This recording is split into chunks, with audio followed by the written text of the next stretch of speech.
My name is Alexis Harrington. I am the Deputy Director of Program Implementation. I wanted to thank everybody for being on today's meeting and just wanted to cover a few housekeeping items before I turn it over to our statewide Family Support Services Coordinator. So what I want to give everybody a heads up on is that our application that is posted on our website, we are in the process of cleaning that up and also getting that translated so that folks can have access to that in their primary language.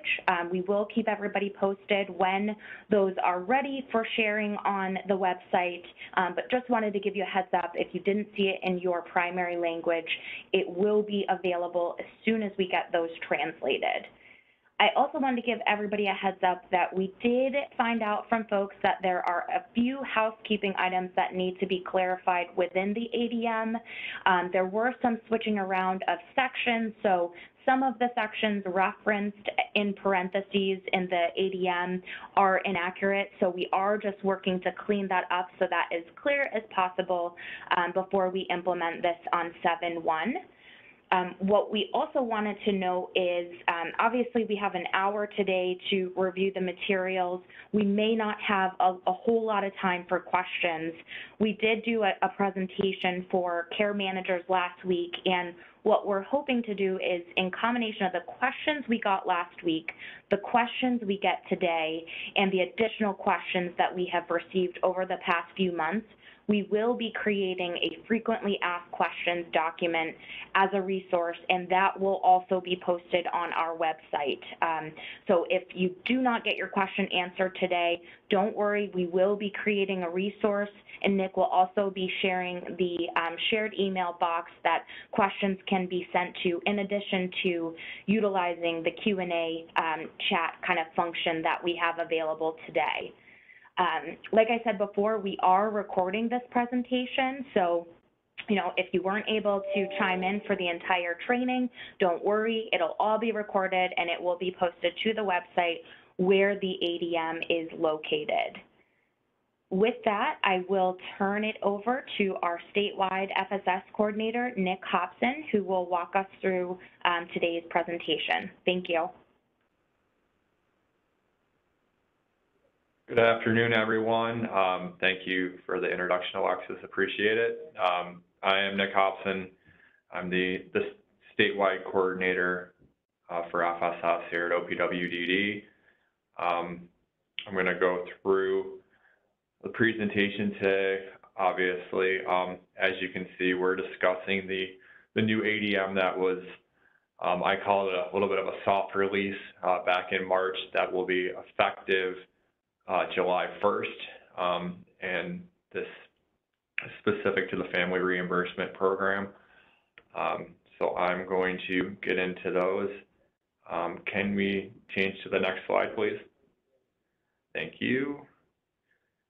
So our training topics today include the purpose of our training, a little bit of an introduction overview to FSS.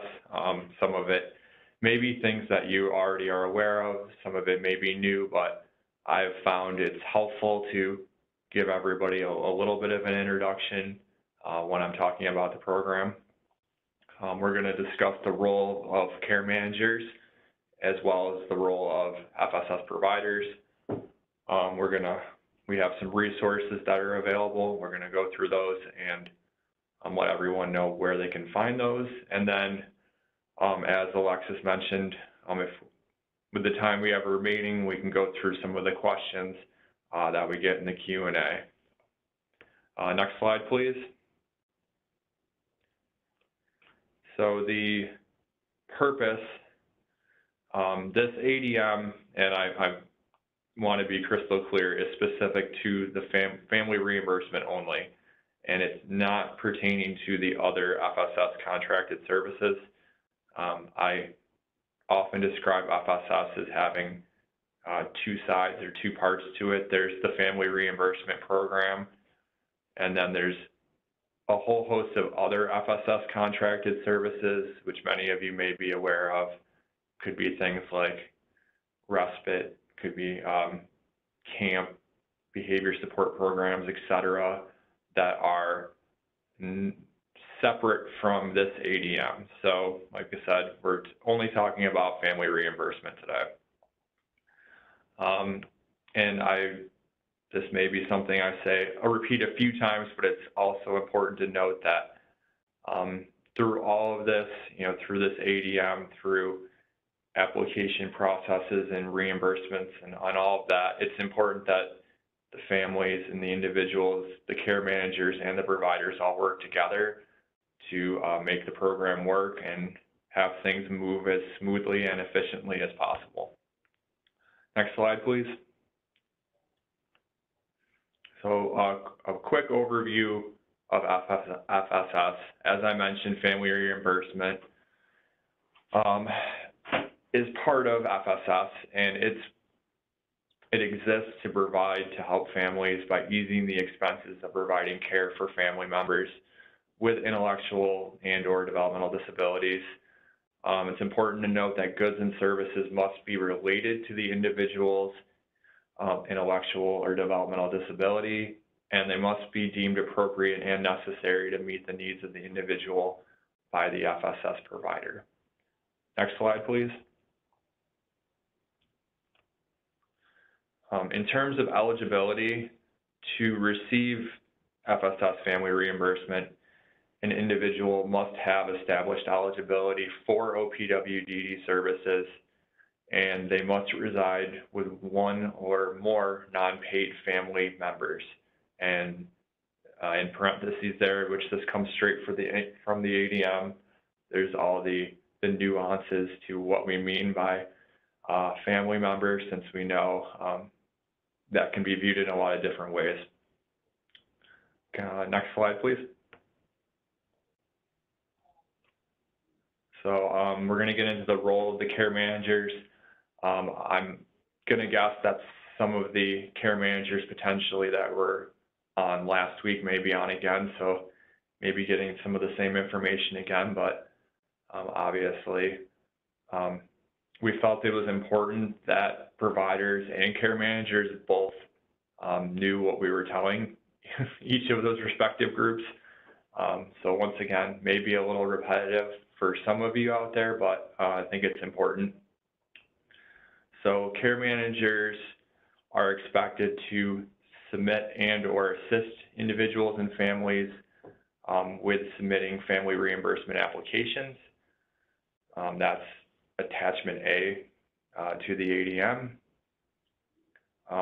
FSS needs to be listed in section 5. That's all supports and services funded in natural community resources in the life plan. The need for the service needs to be explained in section 1, which is the narrative summary of the life plan. Care managers need to ensure that all waiver and non-waiver services are accurately listed in the life plan, that includes CDPAP. That's not really a requirement specific to just FSS family reimbursement, but it's something that we wanted to be clear about. And then lastly, care managers need to assist individuals and families with exploring other funding sources prior to FSS. FSS is really meant to be the funder of last resort and is viewed as a safety net service. As I'm sure any of you who have looked at the ADM to this point, there's a whole host of other funding sources that we mention, and it's critical that those things are looked into prior to FSS. Now I'll say there are a couple of nuances to that, but in general, we're really stressing the importance of looking into different funding mechanisms as much as possible to make sure that in many cases those could be the more appropriate funding mechanism for an individual or a family.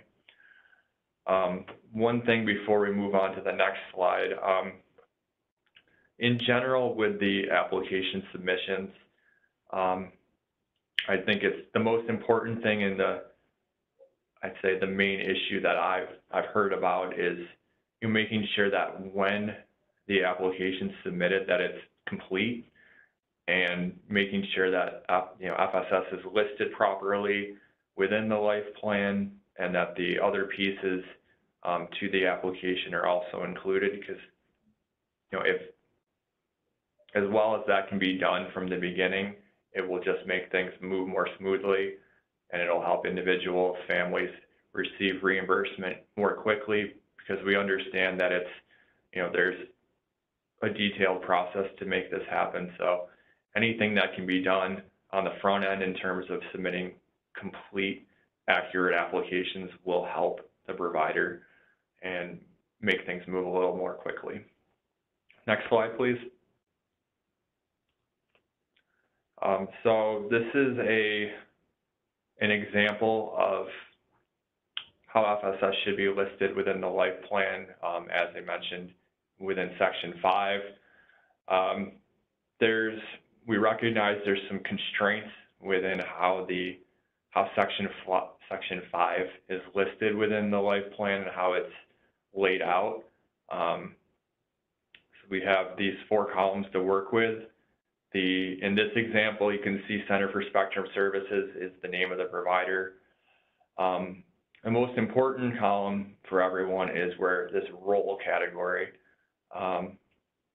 Individuals, and this is more general than just family reimbursement, but for FSS overall, individuals can be enrolled in several different FSS programs with the same provider, and we were told that it's helpful to see all of those programs listed as opposed to just saying FSS. So you'll see in this example, this individual is receiving family training and parent group, parent night out, and intensive training for parents of ASD children. So those 3 separate programs are clearly laid out, and then in addition you see the address and the phone number of the provider. Next slide, please. So continuing on with the role of the care managers, it's important to provide and necessary to provide the justification letter to the provider for any emergency reimbursement requests. So there's a section dedicated to emergency reimbursement requests in the ADM. The process for those is still the same as a non-reimbursement or a non-emergency reimbursement request, but it's important to note that there are some differences that are lined out in the ADM.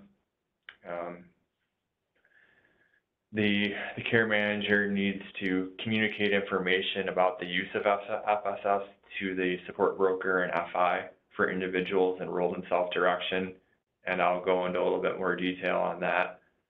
And we're also expecting that they'll assist with the completion and the submission of family satisfaction surveys.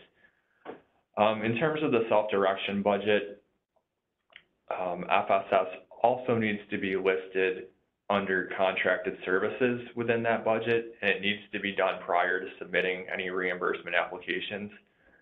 So for care managers, their role in all of this is to make sure that that's listed in the proper place, listed on the self-direction budget for those individuals who are enrolled in self-direction. And one piece before we move on to the next slide, in terms of the family satisfaction surveys, that will be an attachment to the ADM that will be available on the website. It's not currently there right now, but as we're in the process of cleaning everything up, as Alexis alluded to, that will be available. We were at the same time updating that survey, so we wanted to make sure we had the newest and up-to-date one prior to putting anything on the website. So that is forthcoming. We can move on to the next slide, please. Now we're going to move into the role of the FSS providers. which I know is what many of you on today are most curious about. We're going to go through several different areas, including the spending cap, the application process, the prioritization of applications, pre-approvals and direct purchasing, reimbursable and non-reimbursable goods and services, more about self-direction, and the oversight piece. Next slide, please. So the spending cap. So obviously, this is a change, a significant change, since we learned during this process while we were working with our partners, our FSS coordinators, and all of those various stakeholders across the state while we were developing this, that we have now come upon $3,000 spending cap. So that's $3,000 per individual per contract year. So I'm going to say that one more time, $3,000 per individual per contract year. And this covers all reimbursement types, goods and services, respite, camp, etc.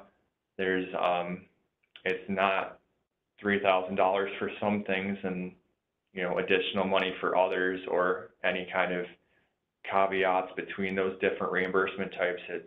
It's everything as part of that $3,000. But also of note, emergency reimbursements are excluded, so they are not part of that $3,000 cap. So I would say the most common question around this cap, and we realized this when we were rolling this out, that for most of the state, the 7/1 date for the implementation falls directly in the middle of the current contract year. So many, the regional offices, providers, etc., have all asked about how we treat or how we deal with, with this $3,000 cap starting July 1st when we're already in the middle of a contract year. And, to the extent possible, and this really is important, it's really going to depend on the available resources of the provider if they can reimburse for over $3,000 in a year. Once again, we recognize it's tricky because the effective date of the ADM is July 1st, which is in the middle of the current contract year for most of you. But in addition, the provider has to adhere to the priority tiers, which I didn't get to yet, but we'll get into more. And they have to balance out how much they can reimburse with the number of people that they're contracted to serve. So I know it's a little bit convoluted. We recognize that it's going to be, it's going to be that way for this year. As we move into 2023 in the future, obviously it'll be a lot more, seamless, because we'll be starting, January 1st of next year with this $3,000 cap. So, but that's, that's the answer to that one. So once again, as Alexis mentioned, we're going to issue a FAQ document, and that question will definitely be a part of it. So you'll again be able to reference that, as well as the recording of this training. So next slide, please. So the application process. So reimbursement applications may be submitted by individuals, families, care managers, or other advocates. The provider confirms or needs to confirm that the individual meets the eligibility criteria. There are specific requirements of the committee, which I'm going to go into in more detail after I touch on the last bullet here. And the provider needs or must submit the Family Reimbursements Tracker, which is attachment C, to the regional office. So in terms of the committee process, the FSS providers have to have a committee to review applications. And the committee can only approve applications for reimbursement that meet all of the same requirements that are outlined, essentially the same requirements that the provider would be looking at when you're reviewing these applications. They must make sure the individual has established eligibility with OPWDD, that they meet the FSS eligibility criteria, which I discussed earlier, that the reimbursement request can't be funded by another funding mechanism, that the reimbursement request does not exceed contractual limits or the individual spending cap. And this is also important that the item or service is related to the individual's intellectual or developmental disability, supports their quality of life comparable to that of a similarly situated family without a family member having an intellectual or developmental disability, maximizes the potential of the individual, and supports the individual to remain at home with their family. And I think that last piece, that's a cornerstone of FSS in general, where the program exists to support individuals to be able to stay at home and to live with their family. So I think even though, like I said, this is specific to the family reimbursement piece, that last piece is really ties to FSS overall. So, next slide, please.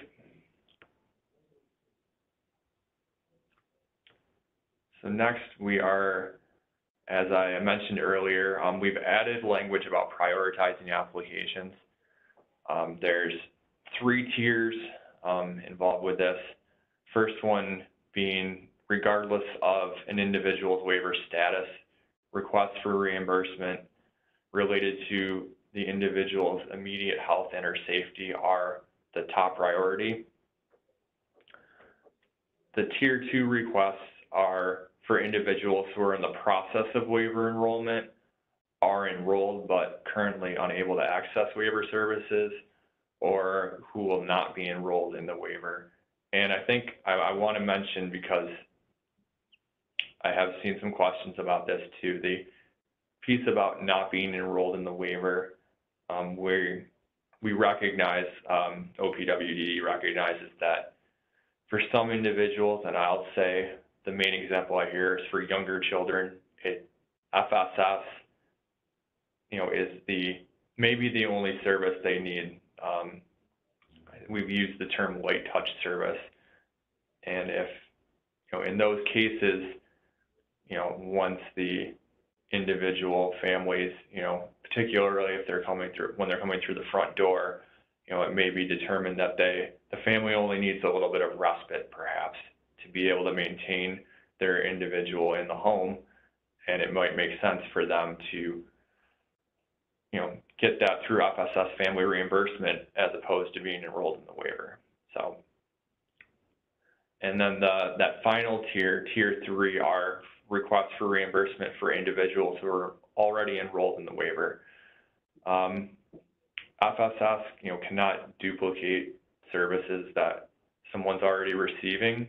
So I think, once again, a major one that we know individuals receive is waiver respite. So it's definitely important to, once again, this ties back to things I discussed earlier about the life plan, and looking into those other funding mechanisms that, really being sure of what an individual is receiving before approving them to get funding through FSS. Can we move on to the next slide, please? The next piece is about the pre-approval and direct purchasing. Pre-approvals at the discretion of the provider. Direct purchasing process is outlined in the ADM. I'm not going to go into too much detail about it, but it's there. Once again, that's also at the discretion of the provider. So I'm going to say this a couple of times. The provider can ask for household income verification during this process. The key word being can. They're not required to, but it is something at the provider's disposal if they feel it's necessary. And last point there, the family must notify the provider if they're no longer in possession of the item prior to the end of the life of the item. And that's also critical, and we do understand can be difficult in some ways, but when a family or an individual is going through this process, we're expecting that they're going to keep the item and use it, for the entire lifespan of the item. So if for whatever reason they're not, they must reach out to the provider and let them know the circumstances around that. I'm just going to a little bit more detail about the direct purchases. Families must submit an explanation of need with the request. Since the provider can ask for household income, once again, the family may have to submit an attestation of household income and also a bid price sheet of the good or service being requested. This kind of ties to the last thing. If the item's returned, sold, or no longer in the family or individual's possession, the family must notify the provider and make arrangements to reimburse the provider for the cost of the item. And non-compliance could jeopardize a family or individual's ability to receive future FSS direct purchasing. Next slide, please. Now we're going to go into the reimbursable goods and services. I'm going to say this a couple times. For both the reimbursable and non-reimbursable goods and services, these lists are not comprehensive.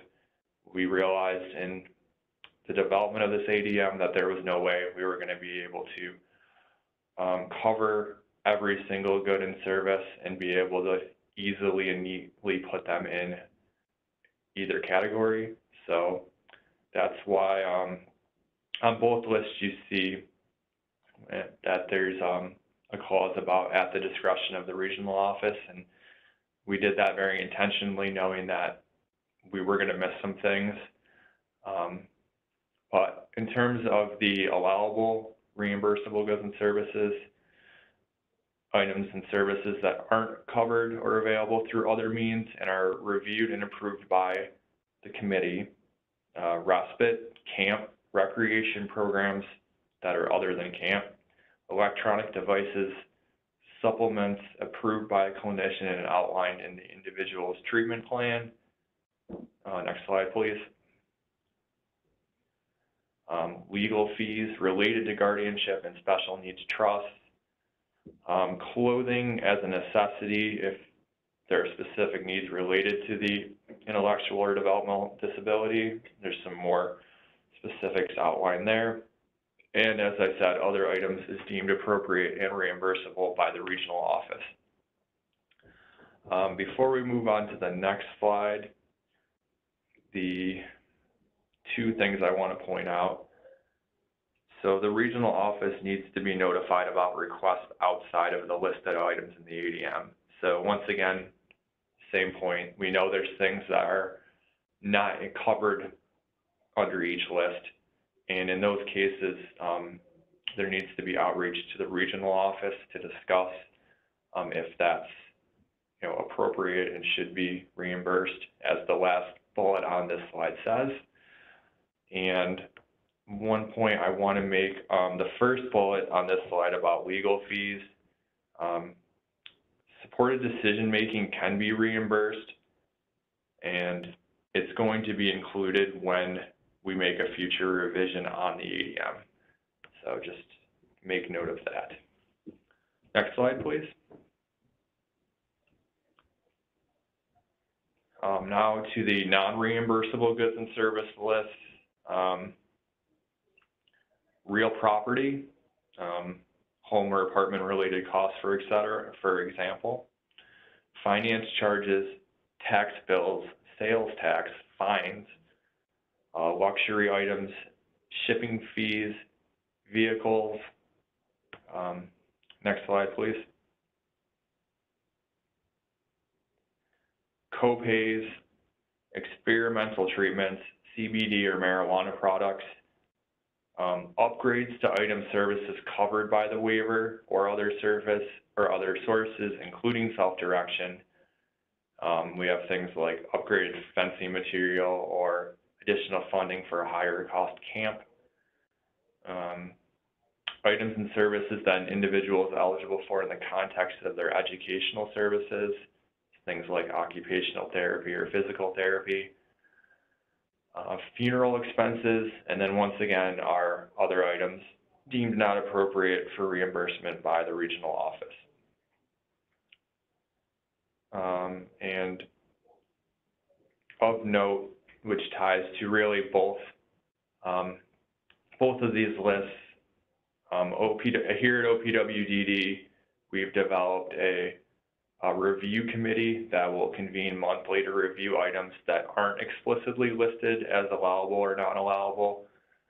We're still working on the exact process for that, but we will, and I'll admit I've already received a few of those items. So here at Central Office, we're going to look at those things and we will determine if it should be allowable, shouldn't be allowable, and then we'll communicate that out as those decisions are made. So just want everyone to be aware that we have developed a process to look into these things because we know that they're going to come up. Next slide, please.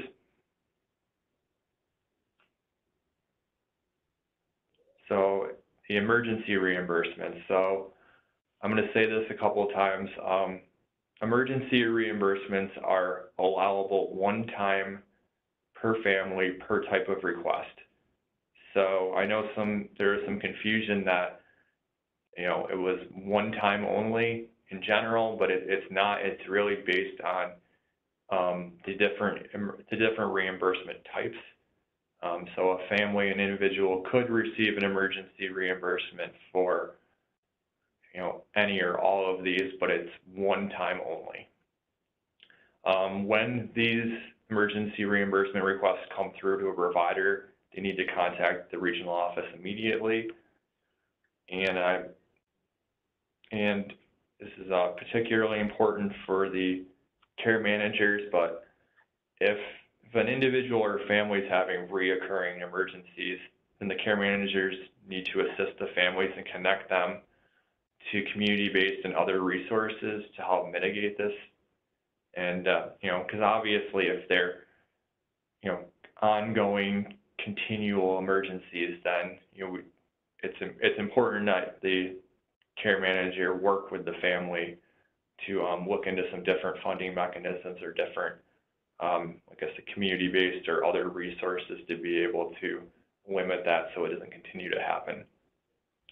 So the different emergency reimbursement types, rent, mortgage, utility payments, rent arrears, utility bills, food, pest control, home maintenance, and emergency respite. Next slide, please. So the self-direction. So before I go on to the bullets here in front of you, we obviously, I think we have about a page dedicated to self-direction in the new ADM. So we really wanted to spell out and try to make that more clear about the process when it comes to self-directions and individuals who have self-direction budgets. FSS, as I stated earlier, must be listed in the individual's budget prior to submitting the reimbursement application. And individuals who self-direct their services with budget authority can be reimbursed via IDGS, OTPS, or FSS, but individuals must seek reimbursement via IDGS and those other types first. Can we, next slide, please? So this is an important point. If goods and services cannot be funded under IGS, then they must explore other funding mechanisms such as OTPS and family reimbursed respite prior to requesting FSS reimbursement. And individuals can only request reimbursement through FSS if funding is not available through those various funding mechanisms.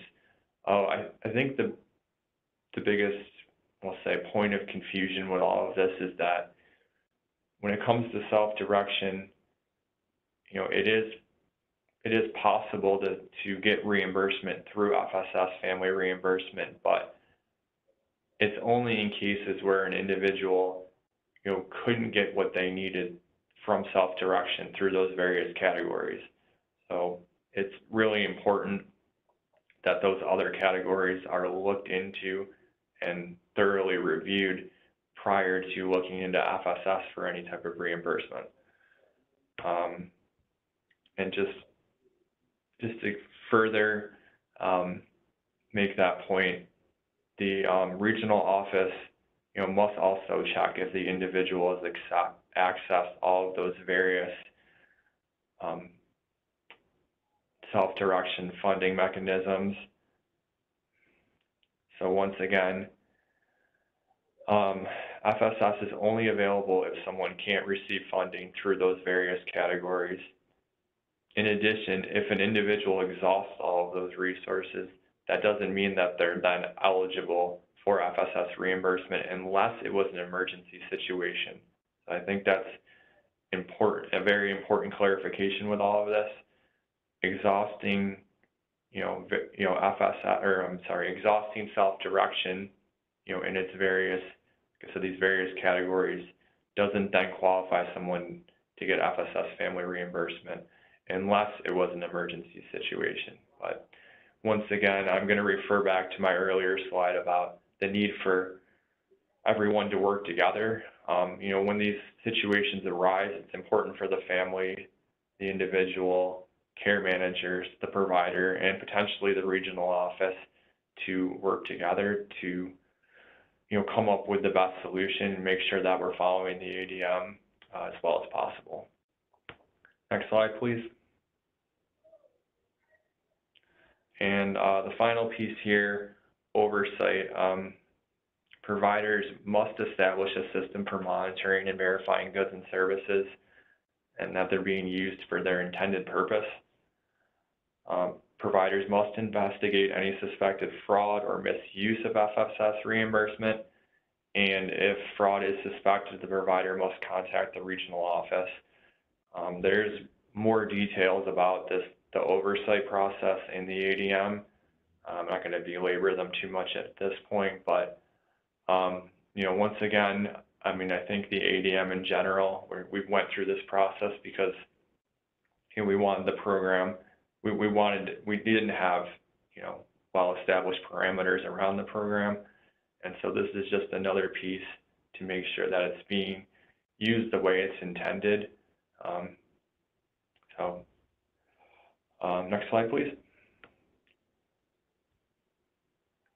And finally, as promised, we have several resources that are available on the website. I do stress, as Alexis mentioned, the ADM itself and the application do have some minor revisions that we're still making. So what you see there currently isn't going to be terribly different, but I would ask people to hold off, especially on the application, hold off on using that at this point, because we do want to make sure everyone's using the correct forms. And as I mentioned earlier, right now you don't see the family satisfaction survey. That will be there, and once everything is all good to go, we will be communicating that out to everyone, and you'll see the link there to be able to access all of that. And once again, I will say, reiterating Alexis's point, we will be providing these forms in several different languages, so those will also be available. Sometimes it can take a little bit more time on the translation piece, but once again, once it's available, we'll let everyone know. And next slide, please. And once again, this is my contact info. I just wanted to let you know that the slide that is up right now is the resources slide. My apologies. We I were skipped a ahead. slide behind.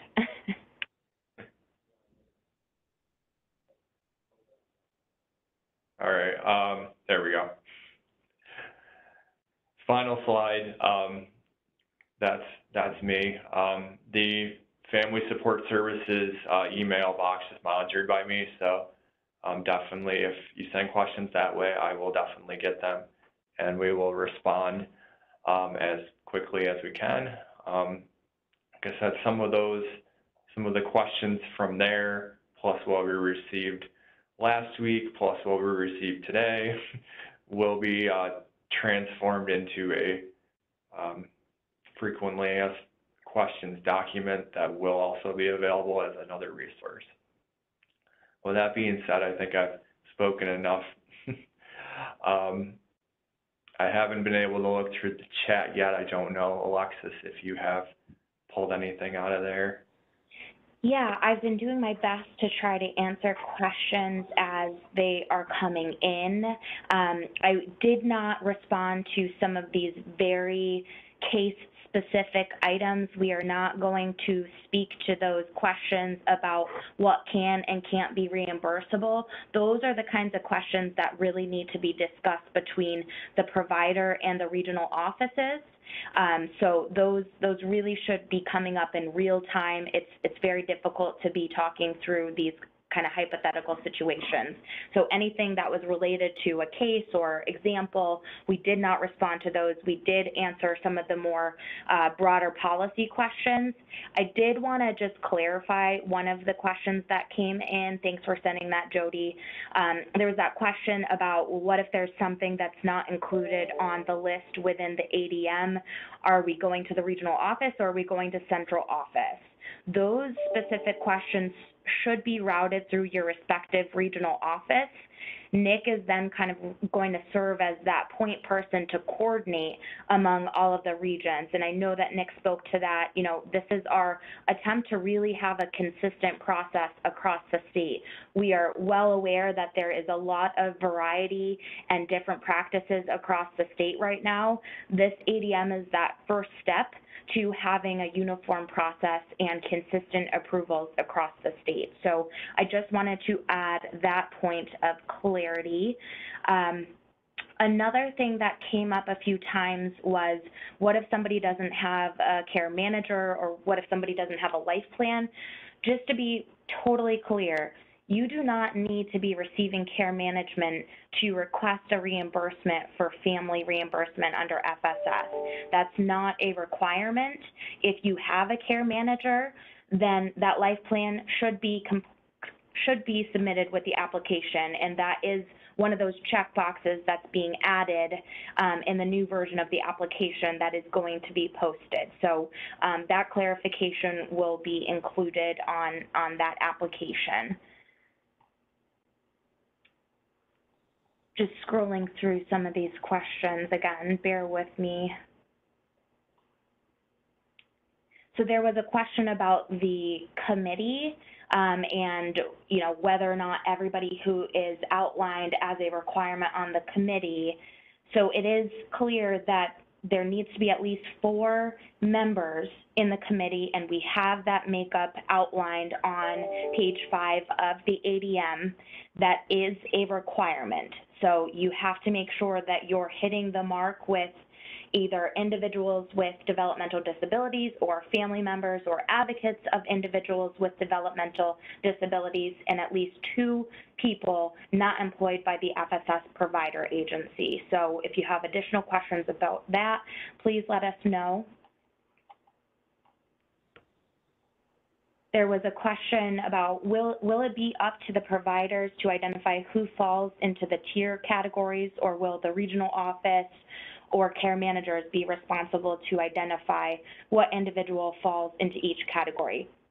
That is going to be up to the providers to assess which prioritization category based on the reimbursement request that you're receiving. So you might be doing that in coordination with the care manager to get that full picture and understanding of what the level of needs are and, you know, whether that is a health and safety concern.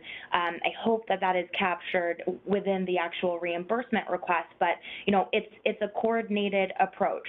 The FSS provider is taking the lead there, but there will, of course, be collaboration and coordination across other parts of the service system.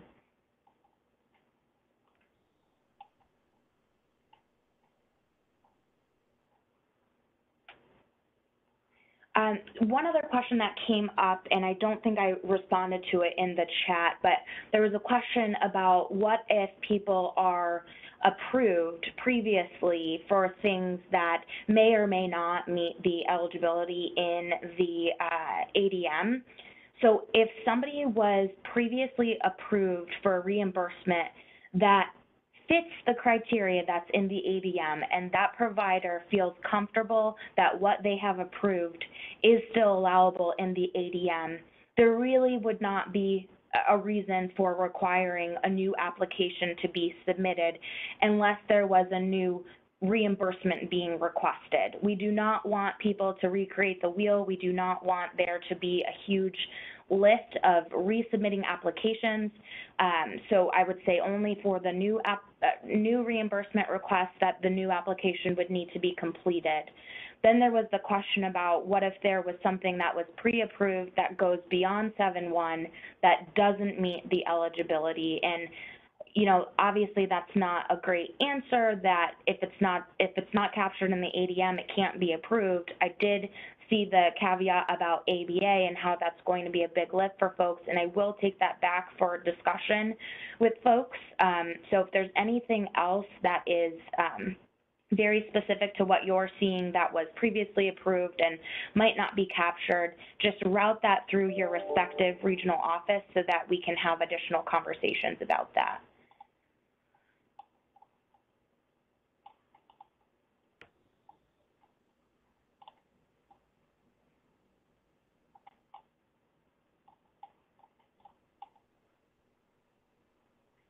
So there was a question about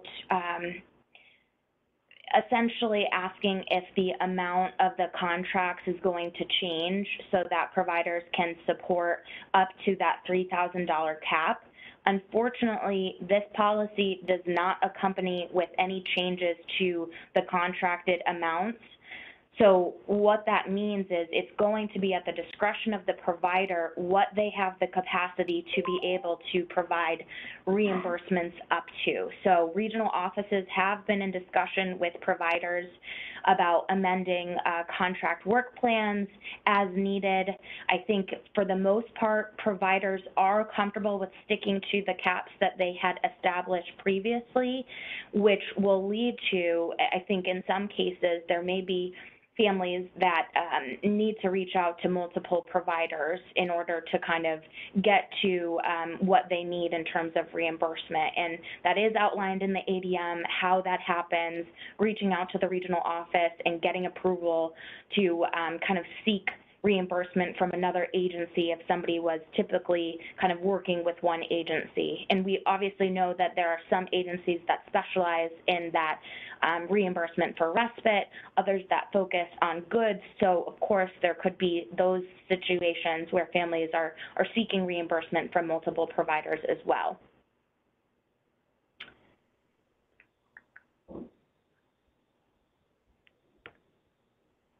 So there's a question about the tracker for reimbursement. So that needs to be submitted to the regional office as soon as the committee approves that reimbursement. So there's not a regular frequency. It really depends on when your committee is meeting, but obviously the sooner that that tracker is sent to the regional office, the sooner that that can be reviewed and ultimately a reimbursement being approved to send back to the family.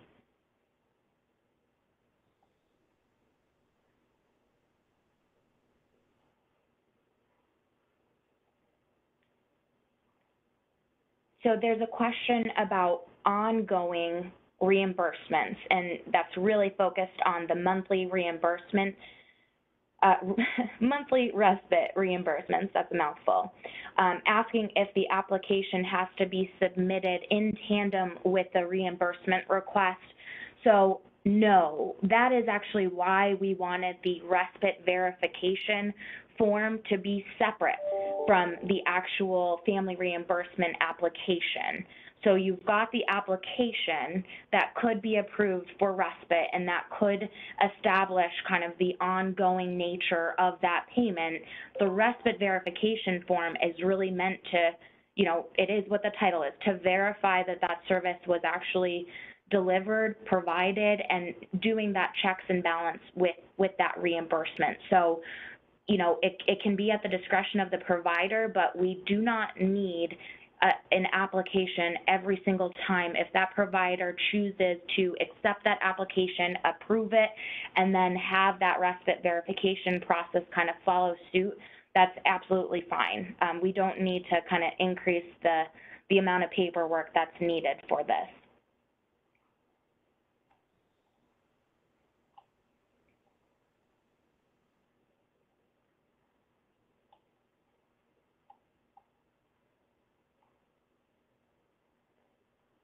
Sorry, just reading through the questions.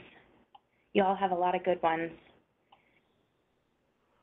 So I think Nick spoke to this, but it was the discrepancy about original receipts versus copies and signatures. I think that has all been clarified. Electronic receipts are accepted. That's going to be clarified in the application as well. And the allowance of an electronic signature on that application is also going to be clarified in that new application that is coming out as well.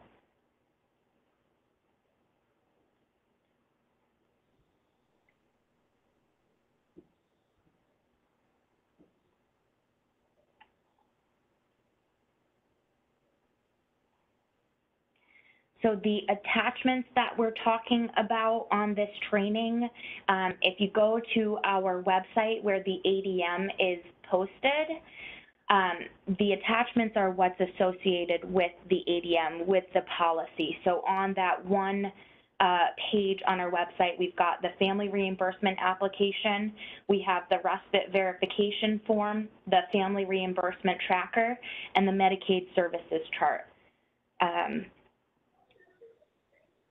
So let me actually just find that question to include the link.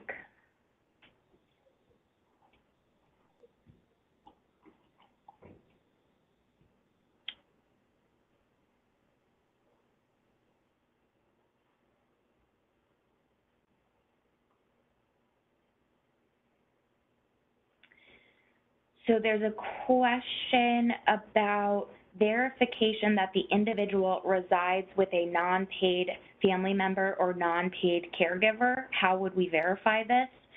So I think this is in line with, you know, one of the other responses of how obviously the FSS provider kind of takes the lead as the reimbursement agency, but there is a lot of coordination with other parts of the service system that needs to occur. So in our kind of training that we had with the care managers last week, it was just a reminder that if there are you know, services that the family would be paid to deliver, that's clearly noted in the life plan. And so that will kind of be a really helpful resource for folks to cross-reference to just confirm, okay, you know, out of the potential services that a family could be paid to deliver, you know, we didn't see this in this section of the life plan, which is where it would have been included. And I think some of those areas will need to hash out a bit more in the FAQ document, because there were some more questions about the life plan, the order of including the reimbursement in the life plan before it gets requested versus when it gets approved. There are a lot of you know, those nuanced questions that I think we need to just get in the weeds about and address in that FAQ resource document. So thank you so much for sending these questions. I know there are a lot we didn't get to, but these are really, really helpful in creating that resource that will be available on our website, in addition to posting the recorded training. So I believe that's it. Nick, did you have anything else? No, I just appreciate everybody taking the time to, you know, listen to me speak. Definitely will once again say we're going to get that FAQ document out, and we're also going to get our ADM and attachments cleaned up and let everyone know when that's available. So thank you, and like I said, appreciate everyone's time today.